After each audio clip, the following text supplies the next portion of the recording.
1 Korintus 3 ayat yang pertama dan kedua kita baca sama-sama.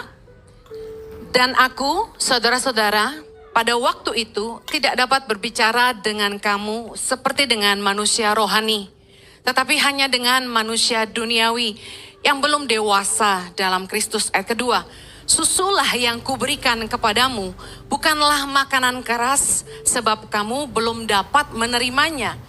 Dan sekarang pun kamu belum dapat menerimanya. Kita nih harus belajar bertumbuh jadi dewasa di dalam Tuhan. Katakan amin. Jangan mau jadi bayi rohani terus. Ukuran kedewasaan rohani seseorang tidak diukur dari berapa lama dia jadi orang Kristen.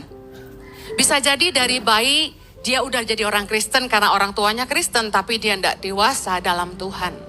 Banyak orang bahkan yang mungkin sudah menjadi pemimpin di gereja, sudah melayani, tapi nggak dewasa. Mari kita belajar sama-sama firman Tuhan hari ini. Anak-anak yang terus diberi susu dari bayi sampai usia balita itu biasanya nggak suka makan makanan keras. Staf saya punya anak yang baru berusia 7 tahun. Waktu dia masih kecil, dia tinggal sama omanya. Dan selama 5 tahun sama omanya, itu dikasihnya susu terus. Minum susu kencang, 1 bulan bisa sampai 2 juta beli susu. Apa yang terjadi ketika mulai ikut mamahnya? Mamahnya bingung. Budget susu sebulan 2 juta lumayan ya ibu-ibu? Buat yang kaya raya ya nggak masalah. Tapi buat mereka yang sederhana ya, middle class, cukup berat. Akhirnya anaknya mulai dipaksa makan. Apa yang terjadi? Nggak suka makan makanan keras. Kalau dikasih ayam malas ngunyah. Makan ikan juga malas. Nasi nggak suka. Maunya susu dan susu dan susu. Kencang minum susunya. Nah, anak-anak yang udah biasa minum susu sampai besar itu nggak suka makanan keras. Sehingga pertumbuhan anak ini terganggu. Dia rentan terhadap penyakit. Suka sakit-sakitan. Jadi staf saya ini suka izin karena anaknya sakit gitu ya.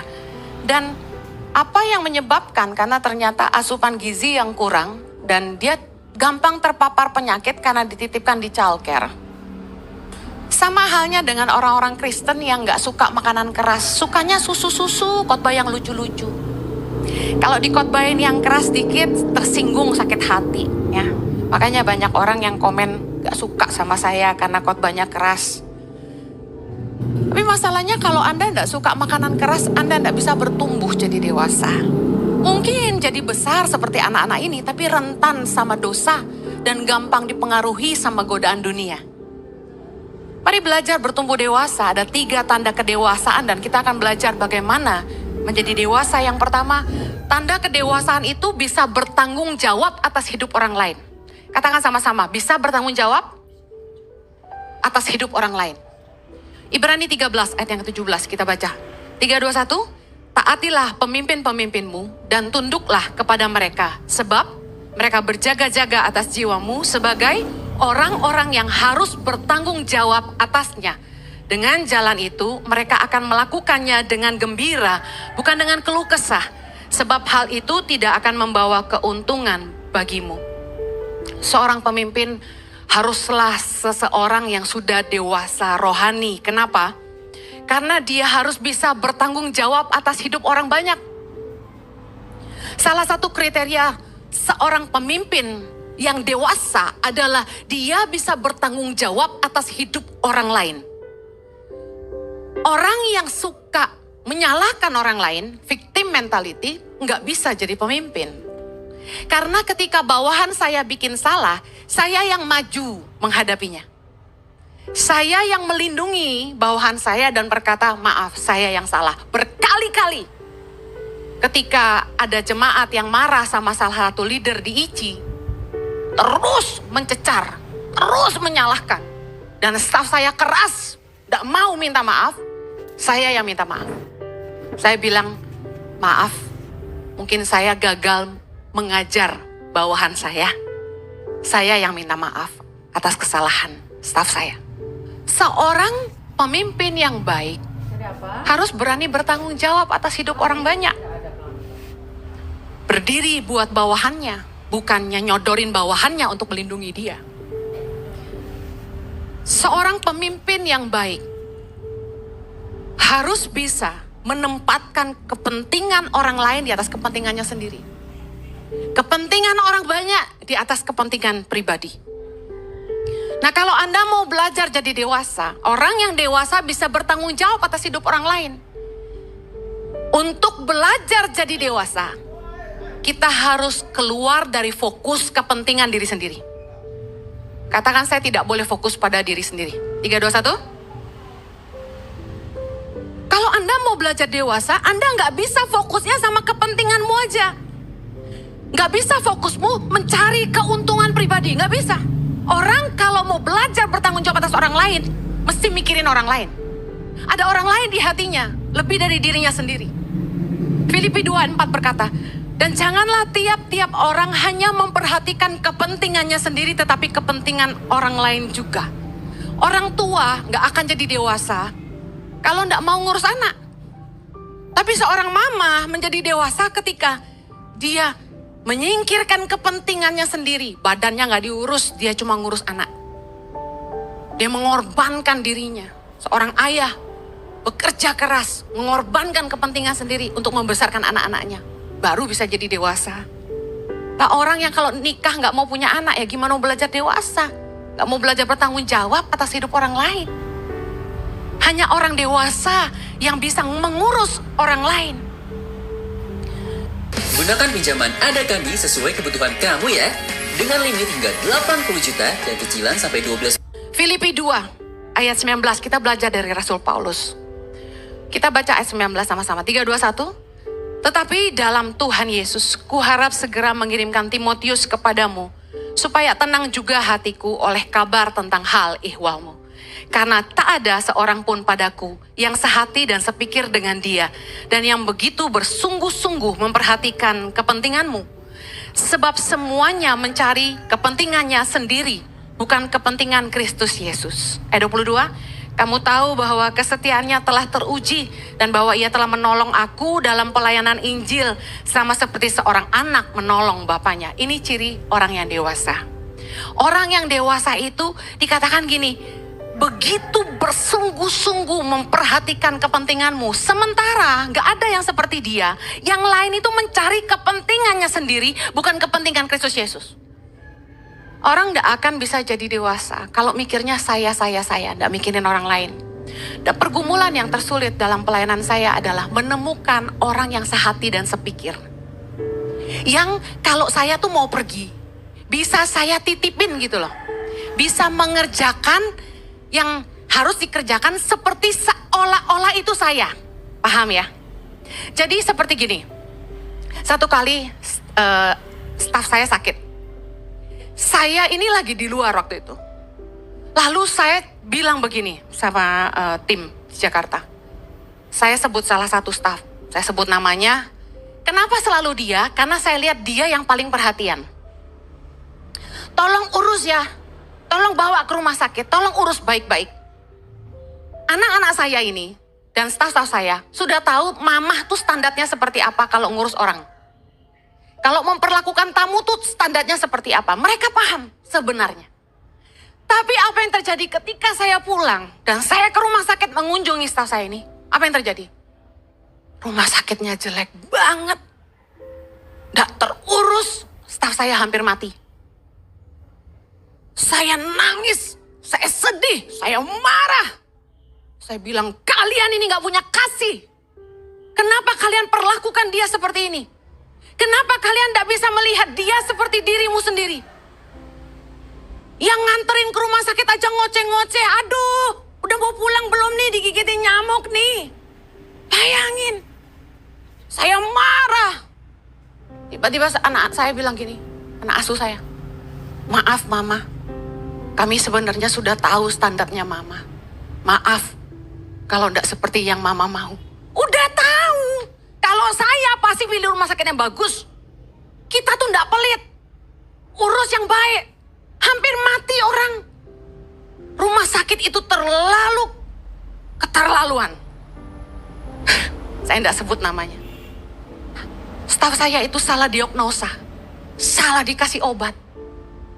Ginjalnya harus dicuci, kamu bayangkan. Hampir lewat itu setahu saya nangis. Dan saya kecewa sama tim saya, jujur sampai hari ini. Saya belum ketemu orang yang bisa ngurus yayasan seperti saya. Bisa peduli sama anak-anak seperti saya. Bisa sayang sama mereka seperti saya, itu belum nemu. Makanya mudah-mudahan Tuhan kasih saya umur panjang, amin. Sampai saya tuh kadang-kadang mikir gini, cari orang yang mengerjakan pelayanan untuk kepentingan Tuhan, bukan kepentingan pribadi, itu sulit. Anda perlu punya hati, aku lakukan ini tuh untuk Tuhan. Jadi aku lakukan yang terbaik. Yesus berkata, barang siapa menyambut seorang anak demi namaku, dia menyambut aku. Anda pikir ya, orang bilang gini sama saya, itu anak-anak pedalaman bukan anak kamu, ngapain kamu urusin? Itu anak orang miskin, bukan anak kamu. Ngapain kamu sekolahin? Ngapain kamu berjuang buat hidup orang lain? Orang kalau bisa masih mikir gitu, berarti tidak mikirin kepentingan Kristus. Orang kalau dewasa itu mikirin orang lain, gak mikir diri sendiri. Contoh, hanya kakak yang sudah dewasa yang bisa bantu ngurus adik-adiknya, setuju? Coba kakaknya sudah gede tapi masih kayak anak kecil gitu. Anda berani tinggalin anak Anda di rumah yang kecil? Aduh, bisa mati kecekok sendok.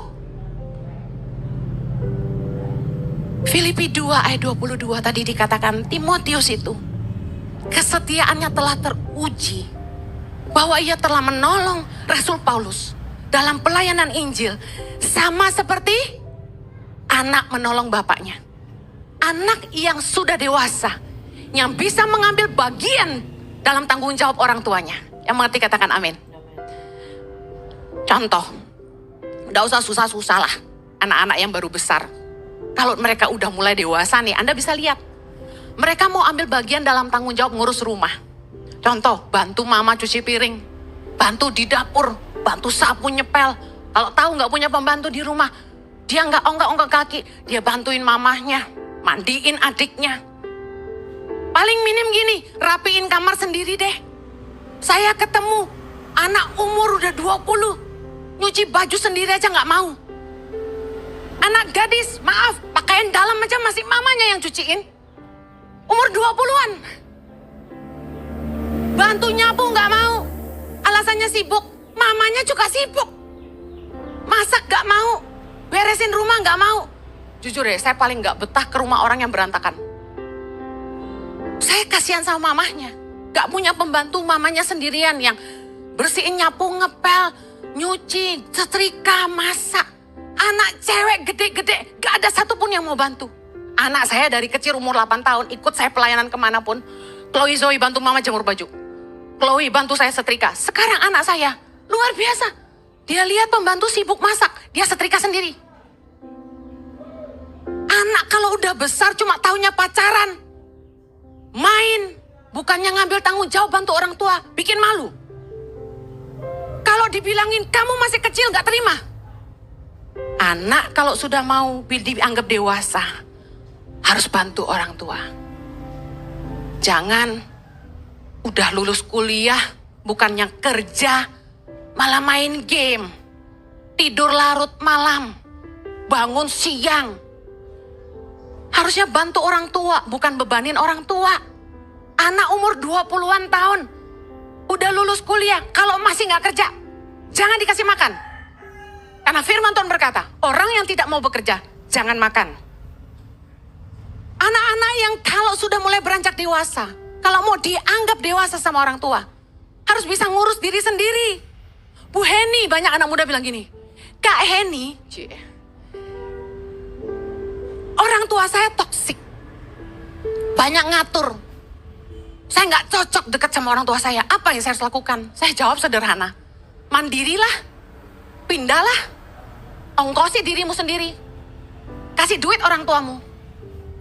Orang tua itu kalau dikasih uang sama anak biarpun sedikit seneng, saya kasih tahu. Pasti diam dia. Cobain aja.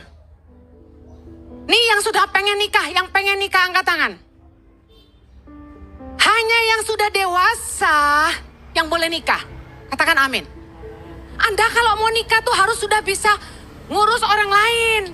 Harus sudah bisa punya tanggung jawab mengurus orang lain. Oh enggak dong Bu Heni. Kita kalau nikah urus diri sendiri. Saya cuci WC saya, suami saya cuci WC suami saya sendiri. Lu pikir kawin gampang? Pecah lu kapal, gue bilangin. Amsal 24 ayat 27, selesaikanlah pekerjaanmu di luar, siapkan itu di ladang, baru kemudian dirikan rumahmu. Mau kawin kok minta mama? Pestain saya ya ma yang megah-megah. Apa-apa minta papa. Kalau kamu dewasa, kamu ambil tanggung jawab untuk dirimu sendiri. Nabung buat kawinanmu. Jangan yang megah-megah buat apa? Saya kasih tahu. Orang makan happy-happy 1 hari, habis itu kamu hidupin seumur hidup.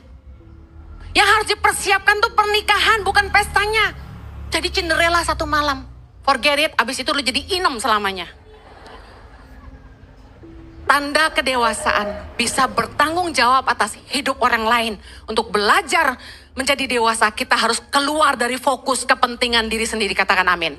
Yang kedua, tanda kedewasaan adalah menghidupi firman. Katakan sama-sama yuk. Menghidupi. Orang yang dewasa dalam iman, hidupnya terbukti telah menjadi teladan menghidupi firman. Lukas 6 ayat 39, Yesus berkata gini, dapatkah orang buta menuntun orang buta? Bukankah keduanya akan jatuh ke dalam lubang? Orang kalau mau jadi pengajar harus dewasa. Pengajar itu bukan cuma knowledge, tahu firman banyak, akhirnya jadi Farisi menghakimi. Orang tuh kalau mau mengajar firman Tuhan harus bisa menghidupi firman. Apa yang Anda mau ajarkan kalau Anda tidak hidupi? Orang buta menuntun orang buta, kata Tuhan Yesus. Kita tidak bisa ngajar firman kalau kita tidak pernah melakukan. Anak muda selalu bilang gini, gak suka kalau dibilang, anak kecil tahu apa? Gitu, ya kan? Nah, firman Tuhan mengajar anak muda. 1 Timotius 4 ayat 12.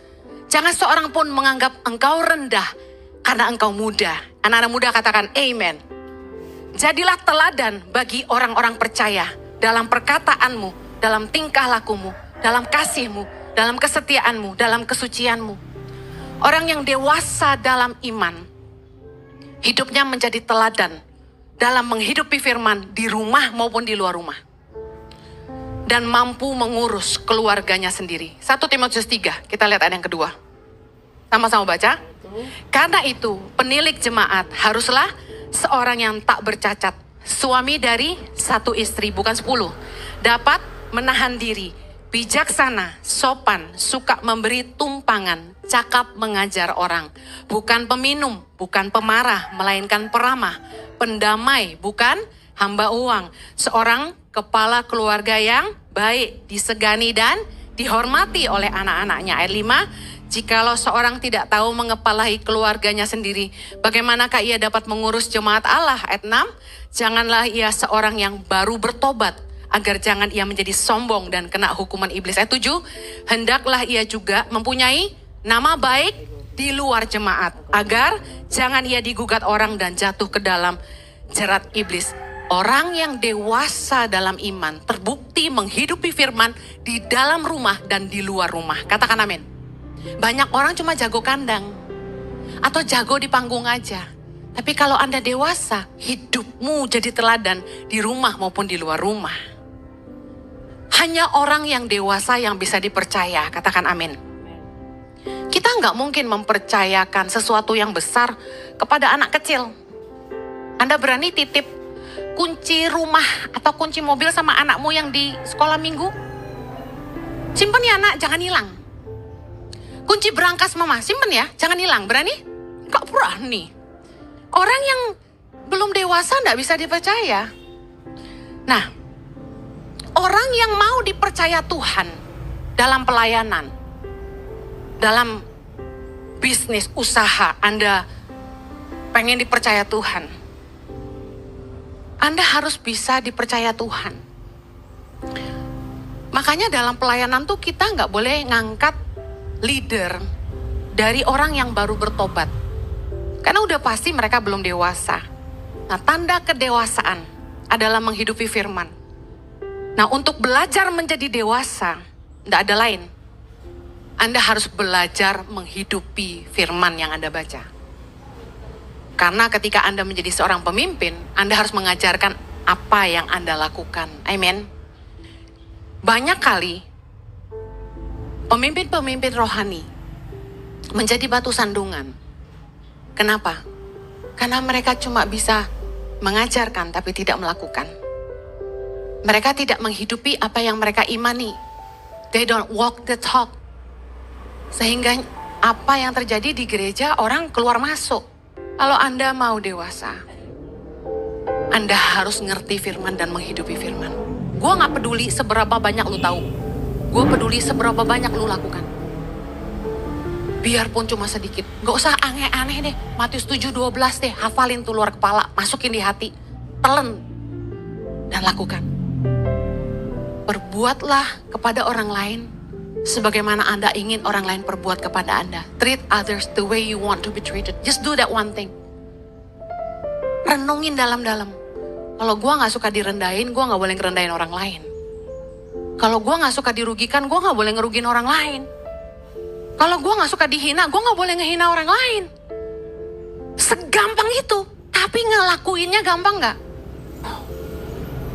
Lakukan. Satu itu aja. Karena firman Tuhan berkata, Yesus yang ngomong. Satu ayat itu menggenapi seluruh hukum Taurat. Treat others the way you want to be treated. Katakan kanan kirimu, lakukan kepada orang lain seperti kamu mau diperlakukan. Yang terakhir, tanda kedewasaan. Shopee Pay, ayo download aplikasi Shopee Pay, ayo download. Tanda orang yang dewasa, tahu membedakan yang baik dan yang jahat. Apa sih kekhawatiran orang tua kalau ngelepas anak? Adalah kalau mereka belum cukup dewasa untuk ngerti yang baik dan yang jahat. Yang setuju katakan amin. Waktu anak kita mau pergi keluar gitu, kita worry.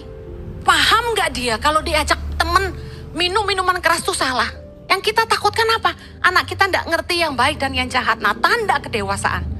Tahu membedakan yang baik dan yang jahat. Ibrani 5, kita baca ayat 12-14. 3, 2, 1. Sebab sekalipun kamu ditinjau dari sudut waktu, sudah seharusnya menjadi pengajar. Kamu masih perlu lagi diajarkan asas-asas pokok dari pernyataan Allah. Dan kamu masih memerlukan susu, bukan makanan keras. Sebab barang siapa masih memerlukan susu, ia tidak memahami ajaran tentang kebenaran. Sebab ia adalah anak kecil. Ayat 14. Tetapi makanan keras adalah untuk orang-orang dewasa yang karena mempunyai pancar indera yang terlatih untuk membedakan yang baik daripada yang jahat. Dengar baik. Orang yang tidak suka makanan keras, khotbah yang keras, yang mendidik, teguran yang keras, tidak akan dewasa. Katakan amin. Banyak orang Kristen lebih suka khotbah yang lucu-lucu. Saya pun kadang khotbah, saya tidak melucu pun orang tertawa. Bahkan ada yang bilang, Bu Heni lucu, itu tidak sengaja. Makanya lebih banyak marah-marah daripada lucunya katanya. Zaman sekarang, di akhir zaman, dalam 2 Timotius 4 ayat yang ketiga, dikatakan gini, akan datang waktunya orang tidak dapat lagi menerima ajaran sehat, tapi mereka akan mengumpulkan guru-guru menurut kehendaknya untuk memuaskan keinginan telinganya. Orang mulai pilih-pilih khotbah yang dia suka. Sekarang orang tinggal pencet remote TV, ganti. Pendetanya ngomong apa? Wah ngantuk, ganti. Pendetanya ngomong apa? Ganti. Swipe handphone, nonton TikTok, nonton apapun, IG, tinggal gini kan? Sejauh jari. Pilih pengkhotbah yang paling lucu. Cari yang paling seksi gitu. Masa komen ibu-ibu tuh kadang-kadang ya, maaf enggak semua ibu-ibu, enggak guna gitu menurut saya. Komentarnya gini, Bu Heni, itu bajunya beli di mana? Misalnya, Bu Heni, ibu kalah cantik sama pendeta itu, katanya gitu. Gue pikir, gue khotbah apa lu? Komennya apa? Nggak jelas kadang-kadang. Nggak apa-apa kalau Anda tanya batik tangan pengharapan, sebenarnya nggak usah tanya, udah gue tag. Batik tangan pengharapan, menolong anak-anak pedalaman. Orang yang belum dewasa, nggak suka khotbah yang keras meskipun itu tahu kebenaran. Orang yang belum dewasa, lebih suka yang duniawi daripada perkara-perkara ilahi. Orang yang tidak dewasa tuh gini, tahu hal-hal duniawi itu merusak dia, tapi dia tetap lakukan. Contoh ya, boleh ya. Udah tahu dosa, tapi tetap buat juga. Udah tahu merokok itu menyebabkan kanker, tapi tetap merokok juga. Udah tahu minum minuman keras itu enggak baik, tapi tetap minum juga. Tahu nggak boleh nyuri, tapi tetap nyuri. Tahu nggak boleh suap dan korupsi, tapi tetap nyuap dan korupsi. Ini orang-orang yang tidak dewasa rohani. Anak-anak. Lagi, tanda bayi rohani yang belum dewasa. Baperan, mudah tersinggung, ditegur marah. Amsal 12 ayat 16 berkata, bodohlah yang menyatakan sakit hatinya seketika itu juga. Tetapi bijak yang mengabaikan cemooh. Amsal 27 ayat 5. Lebih baik teguran yang nyata-nyata daripada kasih yang tersembunyi. Orang itu kalau sayang, dia pasti tegur kita. Amin. Kalau dia tidak peduli, ngapain dia ngurusin kita? Orang yang belum dewasa, sakit hati kalau ditegur. Tapi orang yang dewasa bisa melihat teguran sebagai bentuk kebaikan. Bisa melihat teguran sebagai bentuk perhatian. Dulu saya pernah kerja sama Joyce Meyer Ministry. Saya punya pemimpin yang kalau ngomong tuh, kalau negur, keras dan tegas dan ketus, menyakitkan.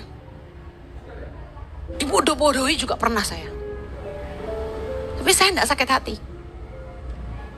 Saya belajar dari dia untuk menjadi lebih baik. Saya menghargai orang yang ngedidik saya. Kenapa? Untuk sekolah masih bayar. Ini kita dididik gratis, kita dibayar sama pemimpin. Ibrani 12 ayat 11 tuh bilang gini. Memang tiap-tiap ganjaran pada waktu ia diberikan tidak mendatangkan sukacita. Siapa yang kalau dimarahin tuh, senang gitu? Enggak lah. Tetapi duka cita. Tapi kemudian ia menghasilkan buah kebenaran yang memberikan damai kepada mereka yang dilatih olehnya.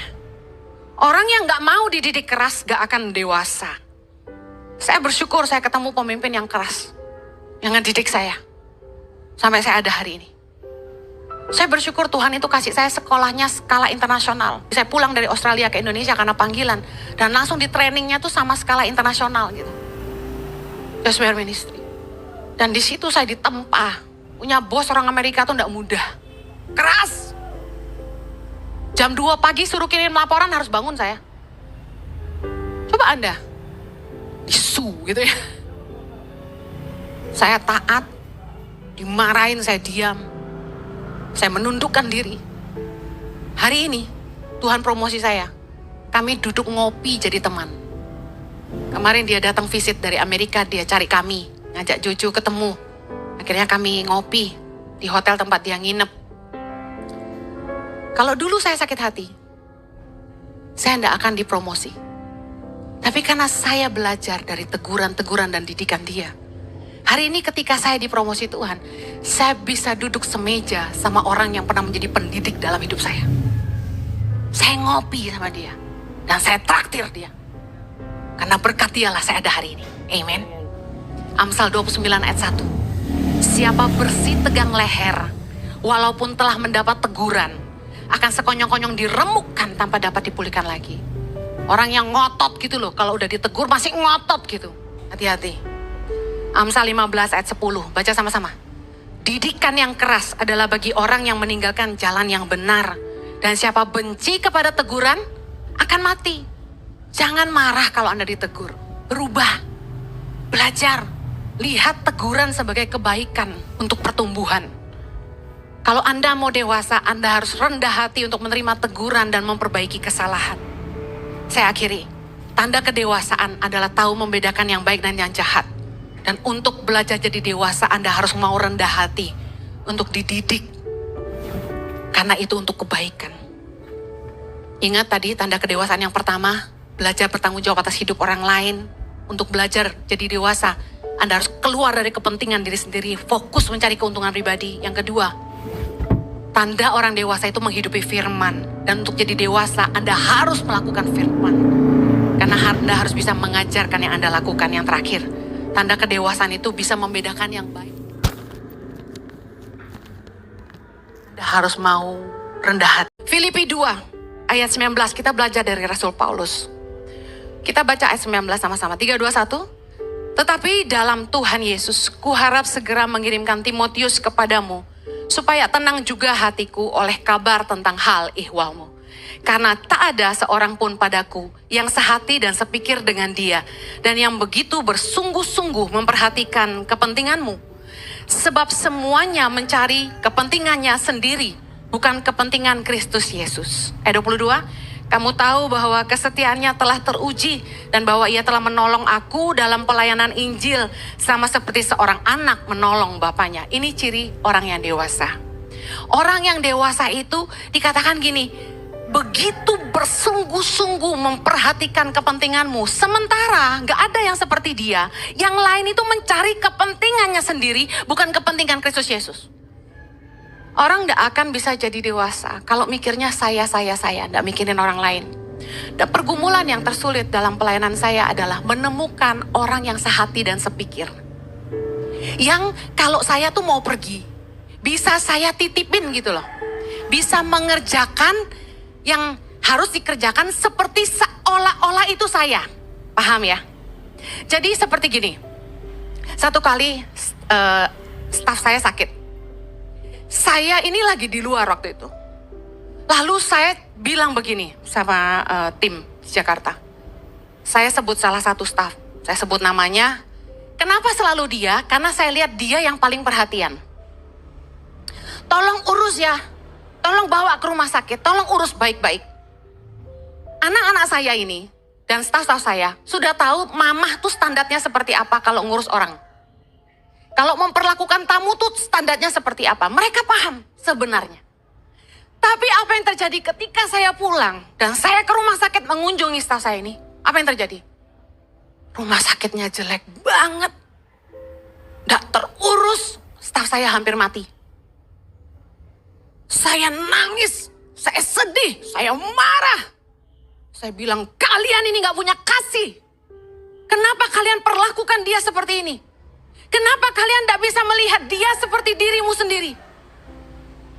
Yang nganterin ke rumah sakit aja ngoceh-ngoceh. Aduh, udah mau pulang belum nih, digigitin nyamuk nih. Bayangin. Saya marah. Tiba-tiba anak saya bilang gini, anak asuh saya. Maaf mama, kami sebenarnya sudah tahu standarnya mama. Maaf, kalau tidak seperti yang mama mau. Udah tahu. Kalau saya pasti pilih rumah sakit yang bagus. Kita tuh enggak pelit. Urus yang baik. Hampir mati orang. Rumah sakit itu terlalu keterlaluan. Saya enggak sebut namanya. Staf saya itu salah diagnosa. Salah dikasih obat. Ginjalnya harus dicuci. Kamu bayangkan. Hampir lewat itu staf saya. Saya nangis. Dan saya kecewa sama tim saya, jujur sampai hari ini. Saya belum ketemu orang yang bisa ngurus yayasan seperti saya. Bisa peduli sama anak-anak seperti saya. Bisa sayang sama mereka seperti saya, itu belum nemu. Makanya mudah-mudahan Tuhan kasih saya umur panjang, amin. Sampai saya tuh kadang-kadang mikir gini, cari orang yang mengerjakan pelayanan untuk kepentingan Tuhan, bukan kepentingan pribadi, itu sulit. Anda perlu punya hati, aku lakukan ini tuh untuk Tuhan. Jadi aku lakukan yang terbaik. Yesus berkata, barang siapa menyambut seorang anak demi namaku, dia menyambut aku. Anda pikir ya, orang bilang gini sama saya, itu anak-anak pedalaman bukan anak kamu, ngapain kamu urusin? Itu anak orang miskin, bukan anak kamu. Ngapain kamu sekolahin? Ngapain kamu berjuang buat hidup orang lain? Orang kalau bisa masih mikir gitu berarti tidak mikirin kepentingan Kristus. Orang kalau dewasa itu mikirin orang lain, gak mikir diri sendiri. Contoh, hanya kakak yang sudah dewasa yang bisa bantu ngurus adik-adiknya, setuju? Coba kakaknya sudah gede tapi masih kayak anak kecil gitu. Anda berani tinggalin anak Anda di rumah yang kecil? Aduh, bisa mati kecekok sendok. Filipi 2 ayat 22 tadi dikatakan Timotius itu kesetiaannya telah teruji, bahwa ia telah menolong Rasul Paulus dalam pelayanan Injil, sama seperti anak menolong bapaknya. Anak yang sudah dewasa, yang bisa mengambil bagian dalam tanggung jawab orang tuanya. Yang mengerti katakan amin. Contoh, gak usah susah-susah lah anak-anak yang baru besar. Kalau mereka udah mulai dewasa nih, Anda bisa lihat. Mereka mau ambil bagian dalam tanggung jawab ngurus rumah.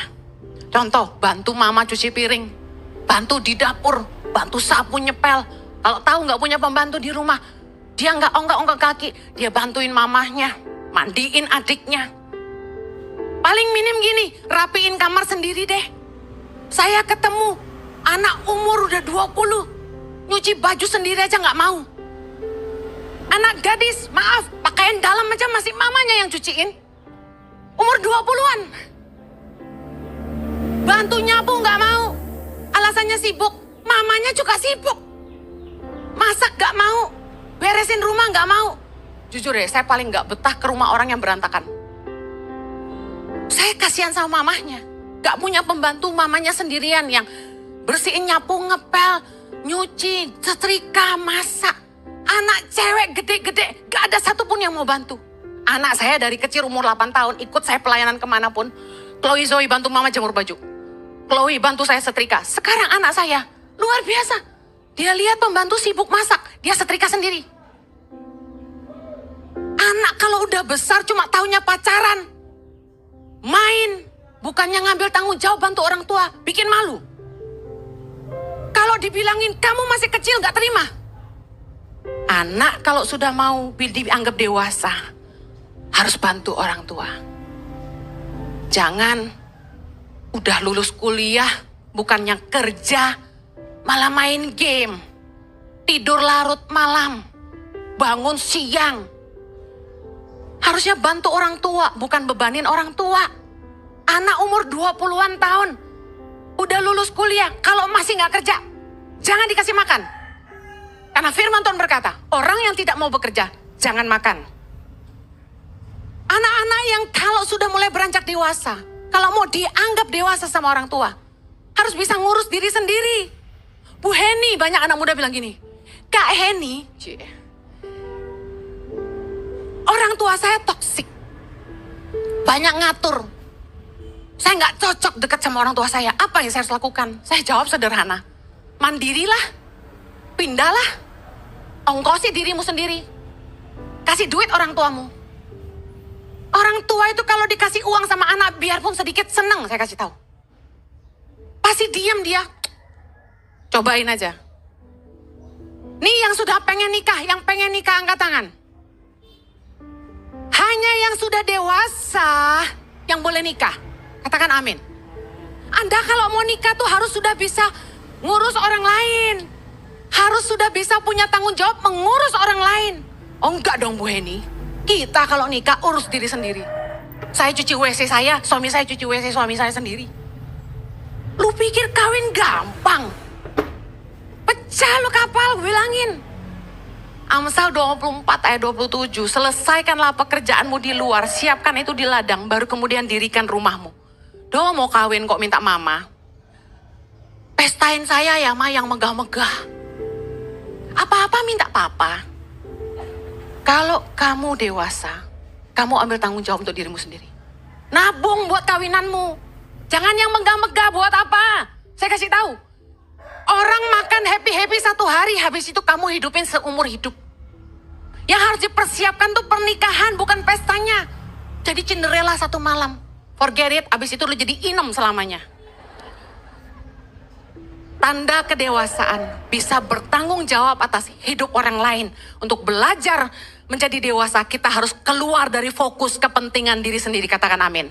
Yang kedua, tanda kedewasaan adalah menghidupi firman. Katakan sama-sama yuk. Menghidupi.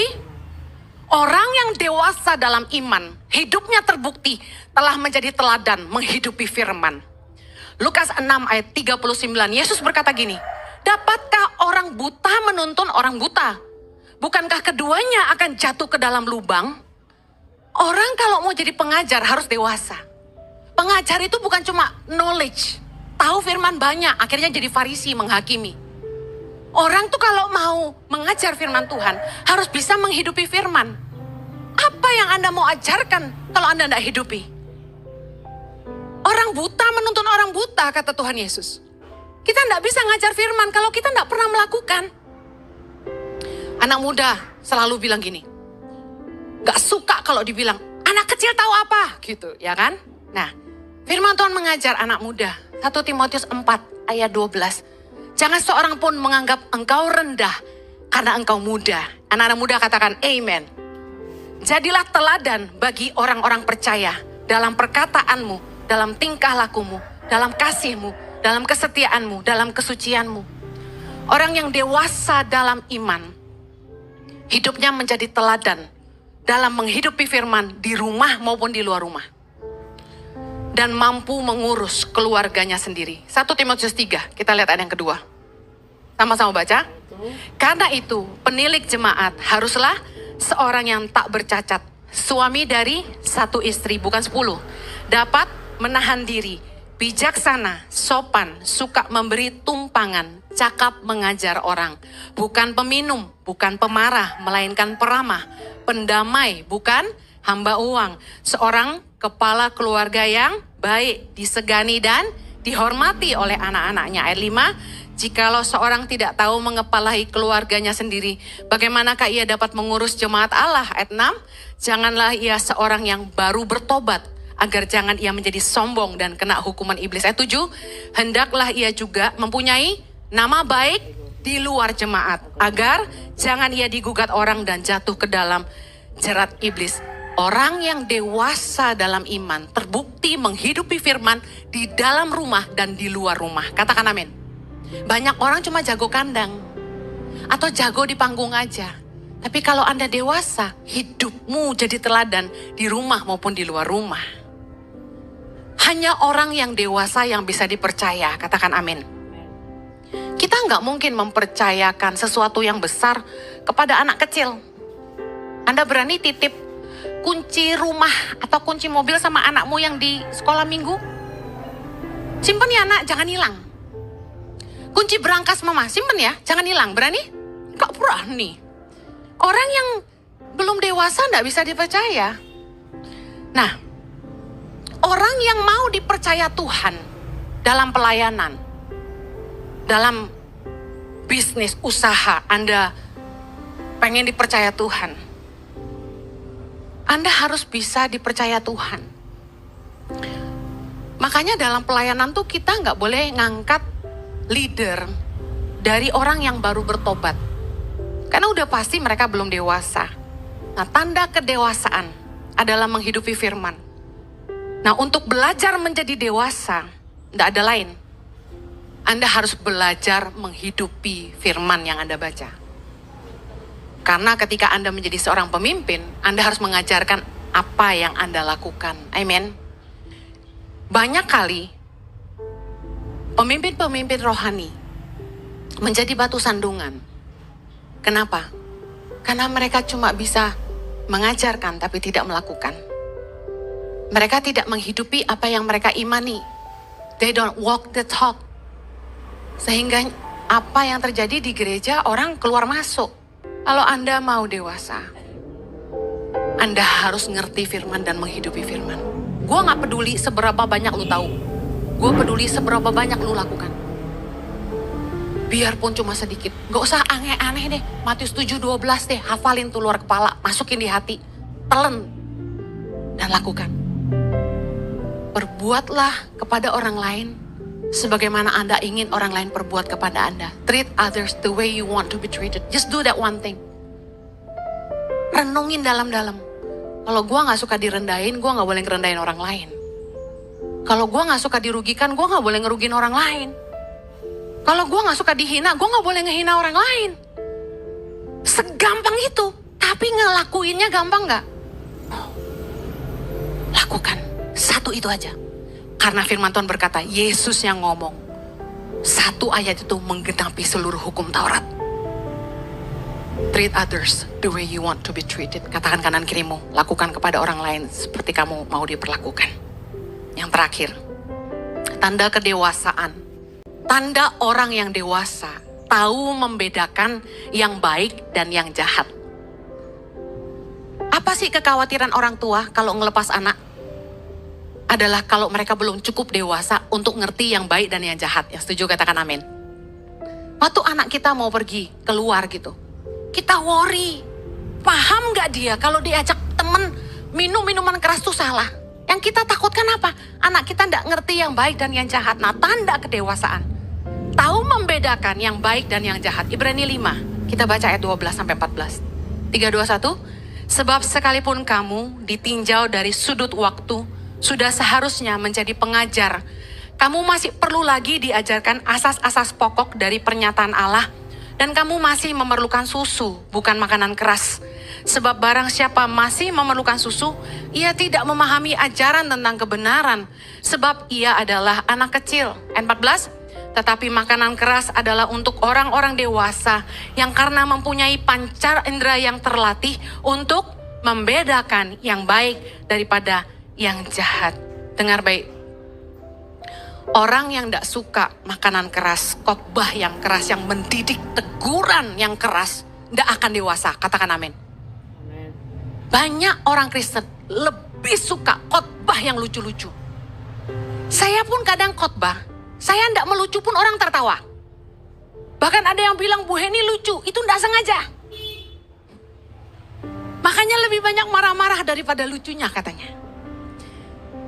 Zaman sekarang, di akhir zaman, dalam 2 Timotius 4 ayat yang ketiga, dikatakan gini, akan datang waktunya orang tidak dapat lagi menerima ajaran sehat, tapi mereka akan mengumpulkan guru-guru menurut kehendaknya untuk memuaskan keinginan telinganya. Orang mulai pilih-pilih khotbah yang dia suka. Sekarang orang tinggal pencet remote TV, ganti. Pendetanya ngomong apa? Wah ngantuk, ganti. Pendetanya ngomong apa? Ganti. Swipe handphone, nonton TikTok, nonton apapun, IG, tinggal gini kan? Sejauh jari. Pilih pengkhotbah yang paling lucu. Cari yang paling seksi gitu. Masa komen ibu-ibu tuh kadang-kadang ya, maaf enggak semua ibu-ibu, enggak guna gitu menurut saya. Komentarnya gini, Bu Heni, itu bajunya beli di mana? Misalnya, Bu Heni, ibu kalah cantik sama pendeta itu, katanya gitu. Gue pikir, gue khotbah apa lu? Komennya apa? Nggak jelas kadang-kadang. Nggak apa-apa kalau Anda tanya batik tangan pengharapan, sebenarnya nggak usah tanya, udah gue tag. Batik tangan pengharapan, menolong anak-anak pedalaman. Orang yang belum dewasa, nggak suka khotbah yang keras meskipun itu tahu kebenaran. Orang yang belum dewasa, lebih suka yang duniawi daripada perkara-perkara ilahi. Orang yang tidak dewasa tuh gini, tahu hal-hal duniawi itu merusak dia, tapi dia tetap lakukan. Contoh ya, boleh ya. Udah tahu dosa, tapi tetap buat juga. Udah tahu merokok itu menyebabkan kanker, tapi tetap merokok juga. Udah tahu minum-minuman keras itu tidak baik, tapi tetap minum juga. Tahu nggak boleh nyuri, tapi tetap nyuri. Tahu nggak boleh suap dan korupsi, tapi tetap nyuap dan korupsi. Ini orang-orang yang tidak dewasa rohani. Anak-anak. Lagi, tanda bayi rohani yang belum dewasa. Baperan, mudah tersinggung, ditegur marah. Amsal 12 ayat 16 berkata, bodohlah yang menyatakan sakit hatinya seketika itu juga. Tetapi bijak yang mengabaikan cemooh. Amsal 27 ayat 5. Lebih baik teguran yang nyata-nyata daripada kasih yang tersembunyi. Orang itu kalau sayang, dia pasti tegur kita. Amin. Kalau dia tidak peduli, ngapain dia ngurusin kita? Orang yang belum dewasa, sakit hati kalau ditegur. Tapi orang yang dewasa bisa melihat teguran sebagai bentuk kebaikan. Bisa melihat teguran sebagai bentuk perhatian. Dulu saya pernah kerja sama Joyce Meyer Ministry. Saya punya pemimpin yang kalau ngomong tuh, kalau negur keras keras dan tegas dan ketus, menyakitkan. Dibodoh-bodohi juga pernah saya. Tapi saya tidak sakit hati. Saya belajar dari dia untuk menjadi lebih baik. Saya menghargai orang yang ngedidik saya. Kenapa? Untuk sekolah mesti bayar. Ini kita dididik gratis, kita dibayar sama pemimpin. Ibrani 12 ayat 11 tuh bilang gini. Memang tiap-tiap ganjaran pada waktu ia diberikan tidak mendatangkan sukacita. Siapa yang kalau dimarahin tuh, senang gitu. Enggak lah. Tetapi duka cita. Tapi kemudian ia menghasilkan buah kebenaran yang memberikan damai kepada mereka yang dilatih olehnya. Orang yang gak mau dididik keras gak akan dewasa. Saya bersyukur saya ketemu pemimpin yang keras, yang ngedidik saya. Sampai saya ada hari ini. Saya bersyukur Tuhan itu kasih saya sekolahnya skala internasional. Saya pulang dari Australia ke Indonesia karena panggilan. Dan langsung di trainingnya tuh sama skala internasional gitu. Joshua Ministry. Dan di situ saya ditempa. Punya bos orang Amerika tuh gak mudah. Keras. Jam 2 pagi suruh kirim laporan harus bangun saya. Coba Anda. Isu gitu ya. Saya taat. Dimarahin saya diam. Saya menundukkan diri. Hari ini Tuhan promosi saya. Kami duduk ngopi jadi teman. Kemarin dia datang visit dari Amerika, dia cari kami. Ngajak Jojo ketemu. Akhirnya kami ngopi di hotel tempat dia nginep. Kalau dulu saya sakit hati, saya tidak akan dipromosi. Tapi karena saya belajar dari teguran-teguran dan didikan dia. Hari ini ketika saya dipromosi Tuhan, saya bisa duduk semeja sama orang yang pernah menjadi pendidik dalam hidup saya. Saya ngopi sama dia. Dan saya traktir dia. Karena berkat dialah saya ada hari ini. Amen. Amsal 29 ayat 1. Siapa bersih tegang leher, walaupun telah mendapat teguran, akan sekonyong-konyong diremukkan tanpa dapat dipulihkan lagi. Orang yang ngotot gitu loh, kalau udah ditegur masih ngotot gitu. Hati-hati. Amsal 15 ayat 10, baca sama-sama. Didikan yang keras adalah bagi orang yang meninggalkan jalan yang benar. Dan siapa benci kepada teguran, akan mati. Jangan marah kalau Anda ditegur. Berubah. Belajar. Lihat teguran sebagai kebaikan untuk pertumbuhan. Kalau Anda mau dewasa, Anda harus rendah hati untuk menerima teguran dan memperbaiki kesalahan. Saya akhiri. Tanda kedewasaan adalah tahu membedakan yang baik dan yang jahat. Dan untuk belajar jadi dewasa, Anda harus mau rendah hati untuk dididik. Karena itu untuk kebaikan.